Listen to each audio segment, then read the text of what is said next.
Hey everyone, welcome back to the VR show. I am Rahron VR. And I'm Qween. And today on Rahron and Qween Presents Our World podcast. And hey guys, we're back, yay.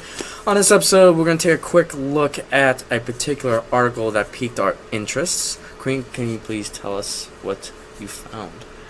So, I was reading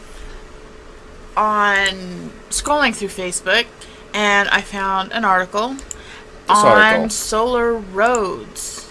Solar Roads. I've been following this story for a year or two.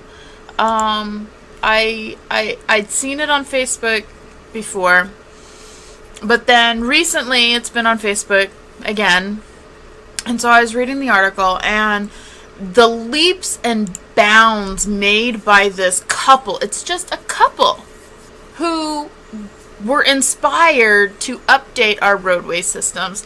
And the Google car's been in the news lately, and they're talking about electric cars, and it's just the idea of having solar-powered roads. We've modernized so much in the last 30 years, and yet the roads are still the same asphalt that we've been using for the last 100 years. So, I mean, it seemed like it was. It's a really. I think it's going to be a really good product. Right. In theory, and this is where I have to really look into it. Solar-powered roads. Now, thinking about it theoretically, yes, it sounds like a very good idea. Having, all these roads, solar power, giving us all the energy we need to power homes and so forth. Businesses, hospitals. Right, and some of these articles I was looking into saying that even, we'll be able to light up the roadway. Well, in theory, it sounds great.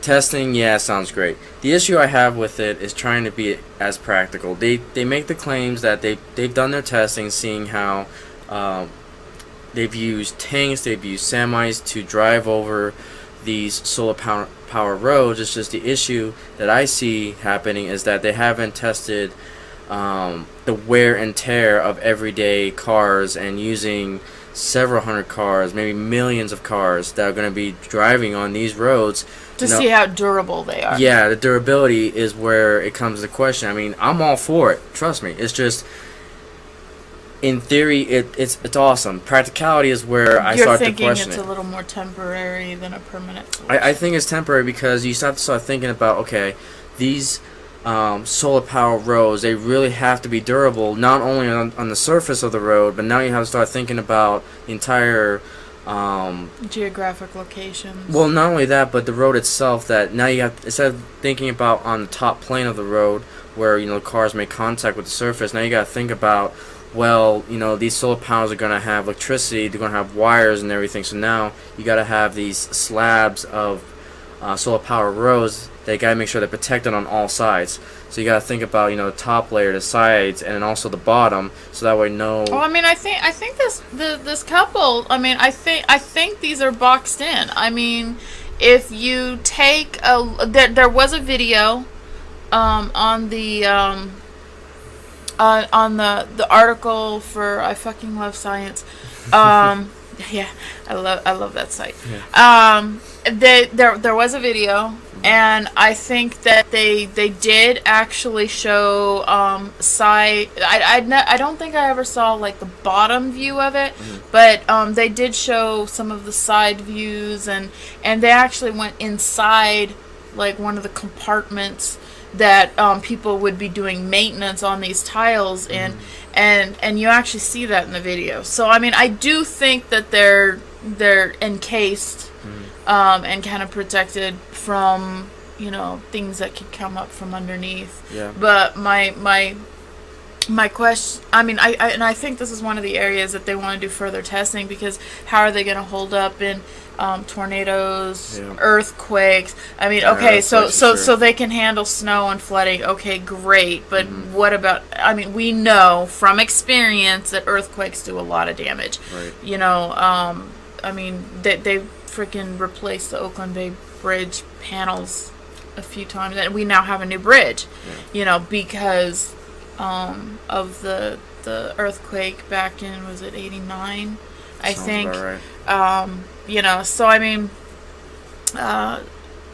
they have to. They're gonna have to, prove to me that they're up for that particular job. Right. I mean, it sounds like a good idea. But I do think that they are coming along. I mean, they melt snow, and I know for a lot of people in a lot of areas, especially up in the north, where we could get 20 feet of snow.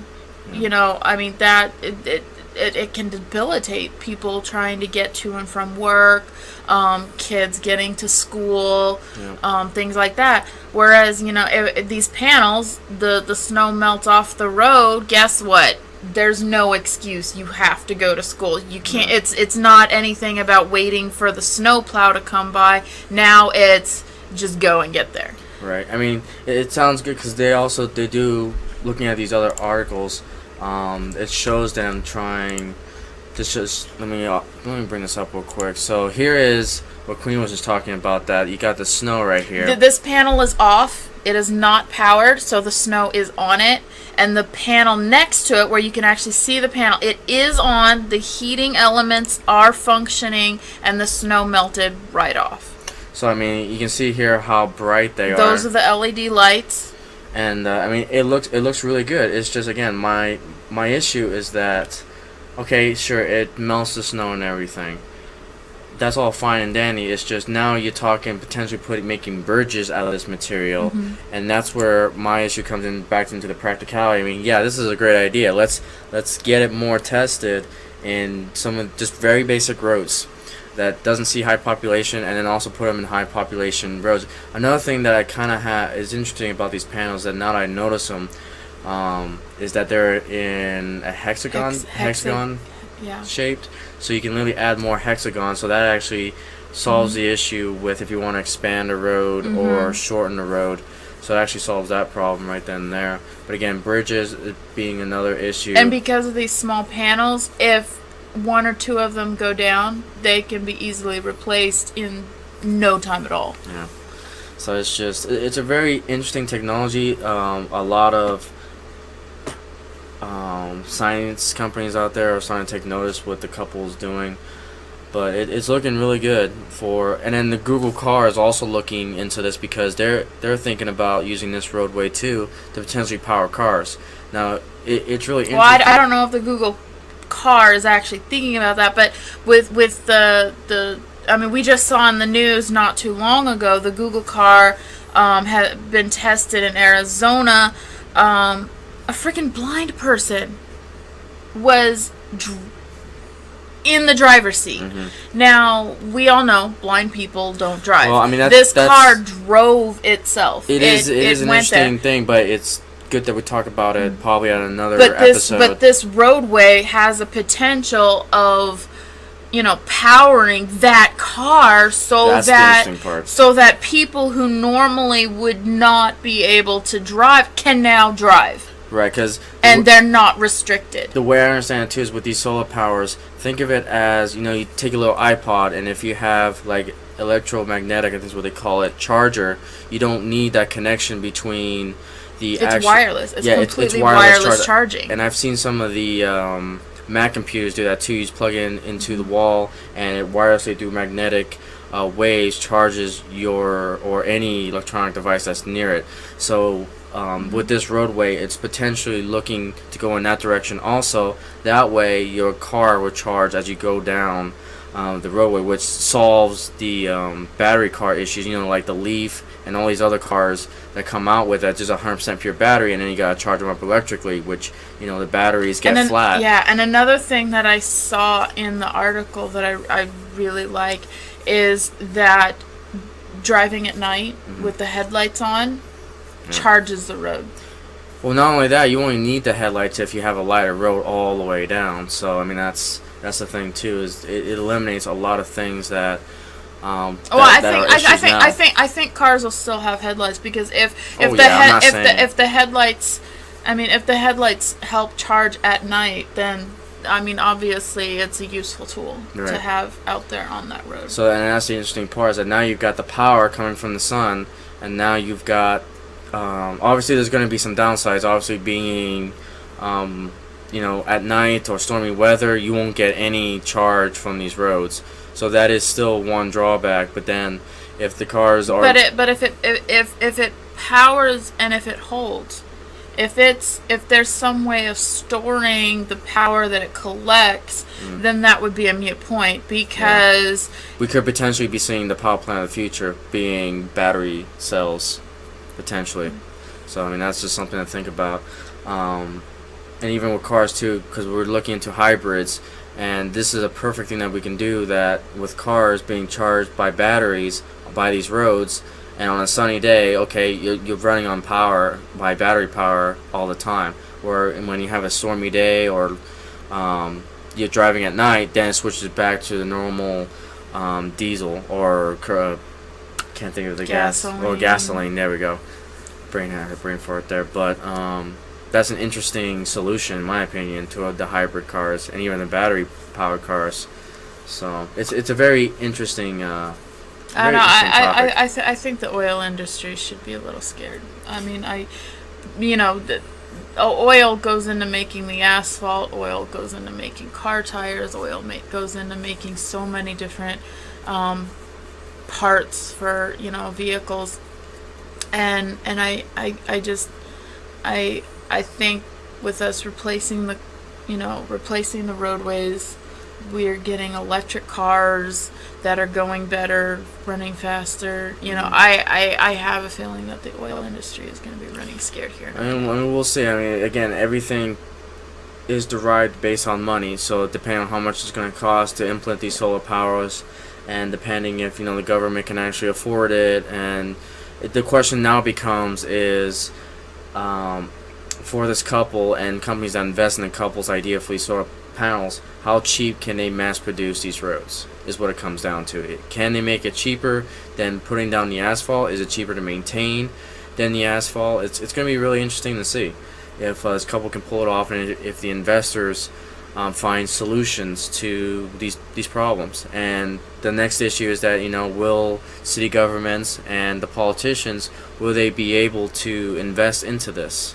to make these solar power future highways? I mean, it's a great idea by concept. Now we just got to bring it to reality. So I think at some point in time, within the next 100 years, we're going to see it. I think so. It may not necessarily be within this decade, but I definitely think within the next century we're going to see this sort of technology. I mean, if not, this is, if the government doesn't take good, or if state governments or what have you does not invest in these solar roads, I can really see it go into the private sector. You can see potentially driveways being full of these solar roads, and you know what, our driveway will be the power plant for our houses in the future. I mean, there's still a lot of good practicality with these solar roads that if it doesn't go on the government side, I can see it definitely going commercial. With driveways, this could potentially be our driveway of the future right here. So it's pretty much with that. That's pretty much our quick little conversation on this particular article that has been trending here lately with Solar Roads. So just Qween and I taking a particular look on Solar Roads, just taking a look at the pros and cons. So hopefully you guys enjoyed our discussion. If you guys want us to review any other trending articles, or any articles you guys find fascinating, just leave it in the comments below, or just go to our Facebook, Twitter, Twitch, or YouTube channels. And we'd love to hear your point of view on this article as well. So with that, thank you for watching this episode of Solar Power Roads. A quick discussion on that on this episode of the Our World podcast. I am Rahron VR. And I'm Qween. And thank you for watching this episode. Thank you guys. Hey guys, Rahron VR here. If you liked the video you just watched, please give the video a like. And for more videos just like this one, please subscribe to the YouTube channel. And be sure to follow us on Facebook, Twitch, Twitter for content beyond our videos. Thanks for watching the VR show. I am Rahron VR.